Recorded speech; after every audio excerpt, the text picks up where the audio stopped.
सरिता की शादी एक अच्छे परिवार में हुई है। उसका पति रोहन उसे बहुत प्यार करता है। घर में उसकी सास शांति और ननद मीनाक्षी भी है, जो सरिता के किसी काम में दखल अंदाजी नहीं करती। लेकिन फिर भी सरिता को ऐसा लगता है कि दुनिया की सबसे ज्यादा बेचारी बहू वही है और सबसे ज्यादा अत्याचार उसी पर हो रहा है। माँ जी, ये लीजिए आपकी चाय।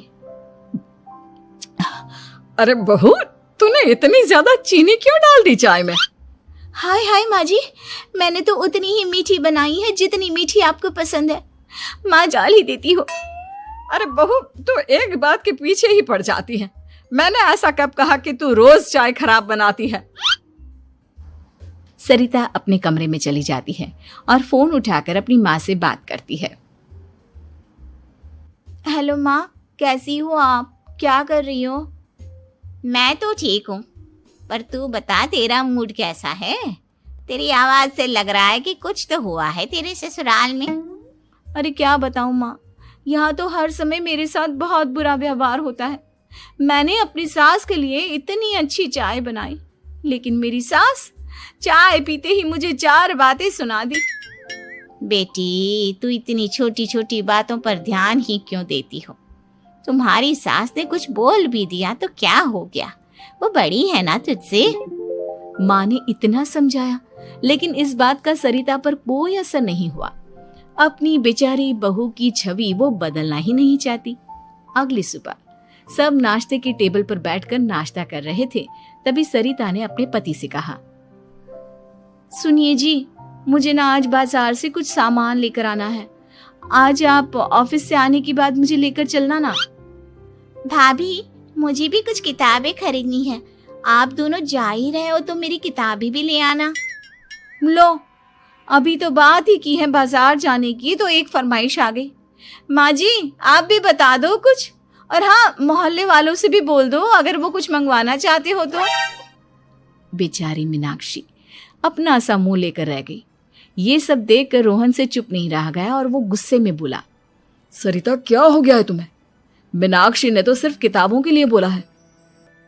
दिन भर आपके घर के काम करूं मैं, आपकी और आपके घर वालों की बातें सुनूं मैं, और अब माफी भी मैं मांगू? ऐसा कभी नहीं हो सकता। ये बोलकर सरिता वहां से चली जाती है। एक दिन उनकी पड़ोसन घर आती है। अरे सरिता, क्या कर रही है?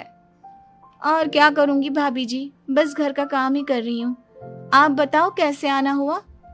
अरे मैं तो तुम्हारा हालचाल पूछने आई थी, लेकिन तुम तो बिजी लग रही हो। कोई बात नहीं, मैं बाद में आ जाऊंगी। और क्या करूं भाभी जी, जब से शादी होकर आई हूँ ना, बस काम ही कर रही हूँ। और इस घर में ना कोई मेरी कदर नहीं करता। पति है जो बस घर से ऑफिस, ऑफिस से घर। ननद को तो कॉलेज से फुर्सत नहीं। बची सास तो उनका सारा समय मेरी गलतियां निकालने में लग जाता है। अरे ये क्या कह रही हो सरिता? तुम्हारी सास तो पूरे मोहल्ले में तुम्हारी तारीफ करती फिरती है कि तुम बहुत अच्छी हो, पूरा घर तुम्ही ने संभाल रखा है। हाँ तो क्या हुआ, इसमें गलत क्या कहती है? सच्ची तो कहती है। मेरी मर्जी के बिना इस घर का पत्ता भी नहीं हिलता। शाम को जब रोहन घर आया तो उसने सबसे कहा, कल हम सबको मौसी जी के घर जाना है, उनकी बेटी की शादी है। सब अपनी अपनी पैकिंग कर लो, सुबह होते ही निकल जाएंगे। और सरिता, तुम कान खोलकर सुन लो, वहां जाकर किसी की बुराई भलाई शुरू मत कर देना, नहीं तो मुझसे बुरा कोई नहीं होगा। हाय हाय जी, आप तो ऐसे कह रहे हो जैसे मैं सुबह शाम सबकी बुराई करती फिरती हूँ। आज तक कोई कह नहीं सकता कि मैंने किसी की पीठ पीछे किसी के बारे में कोई बुरी बात बोली हो तो। अरे बस बहू, बात को और ज्यादा आगे मत बढ़ा। हमें सब पता है तो हमारे साथ क्या व्यवहार करती है। ये बात घर तक रखना, शादी में किसी को कुछ मत बोलना, नहीं तो सब कहेंगे कि शांति की बहू कितना बोलती है। हाँ हाँ, सब कुछ तो मैं ही बोलती हूँ ना। आप लोग तो हर समय फूलों की बारिश करते रहते हो मेरे ऊपर। सारी गलती मेरी है जो मैं इस घर में आई, सबका कितना ध्यान रखती हूँ, लेकिन फिर भी मेरी तो आप लोगों की नजर में कोई कदर ही नहीं है। अगली सुबह सब लोग मौसी जी के घर पर चले जाते हैं। वहां पर शादी का माहौल होता है, सब जगह चहल पहल होती है, बहुत सारे मेहमान आए हैं। सरिता को वहां बहुत अच्छा लग रहा है। वो अपने मन में सोचती है, यहाँ कितना अच्छा लग रहा है, कितनी रौनक है। मैं यहाँ किसी से ज्यादा बात नहीं करूंगी। अगर मेरे मुंह से कुछ ऐसा वैसा निकल गया तो रोहन जी तो मुझसे गुस्सा हो जाएंगी।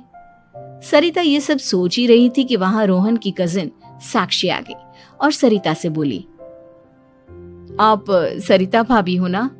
जितना आपके बारे में सुना था आप तो उससे भी ज्यादा सुंदर हो। हाँ वो तो है, मेरी सुंदरता की तारीफ सब करते हैं। मेरे मायके में तो सब यही बोलते हैं कि रोहन जी की किस्मत बहुत अच्छी है जिन्हें मैं मिली।